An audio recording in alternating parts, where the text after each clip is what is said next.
Brian and Baldinger on the show. How are you, Baldy?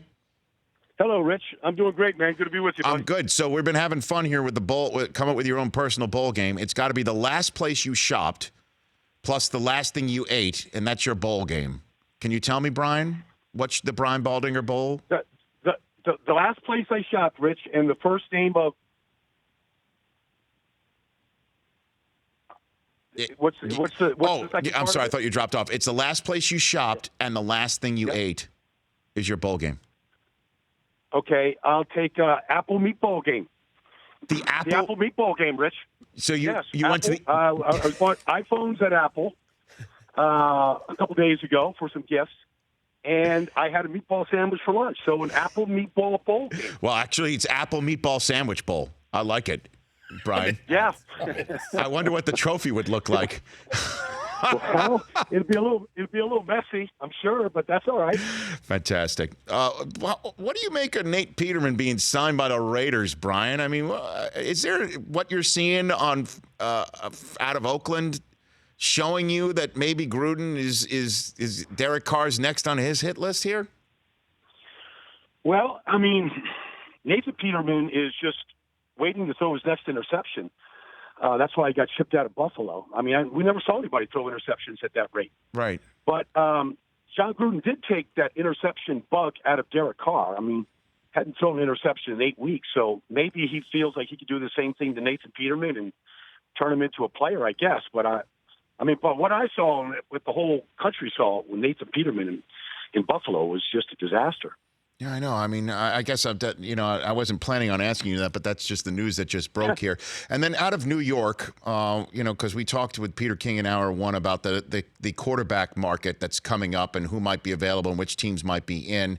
And Pat Shurmur said just yesterday that he thinks Eli could be their quarterback for years to come. What are you seeing out of New York in this offense as they get to go into the non-playing season? I'm seeing a quarterback that is very hot and cold, Rich. We've seen him throw, take on Tampa and Houston, throw hardly a single incompletion. And then last week he was under 50% completion, and he was erratic as can be. The ball was all over the place. So typically when quarterbacks or athletes begin to decline, that's what you get. You get very inconsistent performances. They can't maintain just a steady performance from week to week. And that's what I think that you're going to get from Eli. I think you're going to get days where he can put the ball right on the money and throw the ball right through the tire. And then he's going to have days where he's just going to be sailing it over people's head. So would you make the move? Well, I mean, if you're asking me if I could take Derek Carr and plug him into the New York offense, I would do that. Absolutely. I mean, one thing I like about Derek Carr, and one of the reasons why he won the job right away as a rookie, is that guy is in attack mode all the time. He's got a big-time arm. He plays without a lot of fear. If you're asking him to make, 5 different reads on a progression, he's not going to do that. But, if you're going to ask him to go through 1 to 2 and maybe to 3, he can do that. And he'll attack you. And he'll attack deep down the field, and he'll throw the ball over the middle without any fear. And I would plug in that office with the weapons they have right now. Brian Baldinger here on the Rich Eisen Show. What was the quote that inspired our poll question today, Chris? Ask it of Brian Baldinger there. Yeah, Adrian Phillips from the Chargers, Baldy, said that Chargers. Patrick Mahomes and Lamar Jackson were equally dangerous. Would you agree with that assessment? No.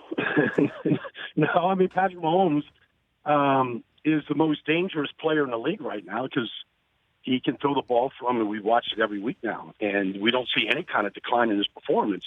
Lamar is dangerous in that nobody has been able to stop that offense so far in 5 weeks, and so he's dangerous from that aspect. But I think they're going to see the best test that they've seen with elite athletes on the other side this Saturday when they see the Chargers and they see Melvin Ingram and Bosa and Derwin James. I think you might have a little different success this week than what he's had in the last 5 weeks. Saints are 1 win away from having home field advantage in the NFC go through the Superdome, Brian Baldinger. Name me the NFC team that gives them the most trouble when January hits, do you think? Well, I think, teams that can defend them. I mean, Dallas has already defended them, and we've seen what they can do. And Chicago can defend them. I mean, you're going to ask about teams that can get a pass rush with their front four that can man up on the outside with good cornerback play and got linebackers that can run all day. Both teams have that. And so I would say both those teams can go into New Orleans and give them a hard time since we've seen it once already. Which one do you think can beat them? Or do you think the Saints are going to go to the Super Bowl? Unless you think the Rams are going to be able to right the ship that has not clearly been the same since the 54-51 Monday Nighter. No. And, offensively, but defensively, they haven't been good, though, Rich, either. They've been running the ball against them all year. The Eagles ran the ball right through them. So I don't know. I don't know if they're one and done yet, but, I think Sean McVay is looking for answers right now. It's a little late in the season to be looking for answers. The quarterback needs to kind of be righted as well. He has not been accurate the last few weeks. Who can go into New Orleans and win right now? I played in New Orleans, Rich, in a playoff game one time, and I was the left guard right next to Randall Cunningham, and I didn't hear one word he said the whole day. I mean, you talk about when you get to the playoffs, everything gets ratcheted up, the speed of the game, the intensity. The crowds get ratcheted up.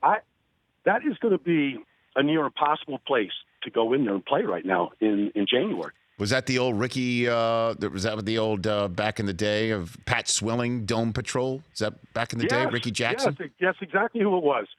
And that was Ricky Jackson and Pat Swilling and all of those cats. And for some reason, Jim Moore called off the dogs in the second half and stopped blitzing, and we got a chance to come back and win that game late in the game. And in the AFC, how do you break that down, Brian, with what you're seeing on your film and what you think can be had in January and what is portable from the regular season to the postseason? Which team do you think makes Super Bowl 53? Well, the Chargers, Rich, have just gone into Pittsburgh, and they've gone into Kansas City, and they have won. The quarterback is you can't bother that guy in any way right now. I mean, he's on fire, as competitive as they come. I don't know how he's done it over 15 years, but he looks even younger than he did 15 years ago. And just as fiery as ever. He probably has the best receiving core in the league to throw to. And over the course of the last 3 weeks, they've been playing without Melvin Gordon, and he's going to eventually come back. So they look to me like after what they did at Kansas City last Thursday, that they're going to be the most dangerous team. Bosa's got fresh legs. Ingram is an incredible athlete. Derwin James is a star. And they've got a star quarterback. They look like they're the team to beat right now in the AFC. Brian, appreciate the time, man. I always appreciate our chats, and follow Baldy at Baldy, Baldy NFL for some of the best breakdowns you'll see anywhere. Really appreciate it, Brian. Thanks a lot, Rich. You got to talk to you soon. You Have got a great weekend. You too, Baldy. That's Brian Baldinger. The Rich Eisen Show, weekdays at noon Eastern on Audience.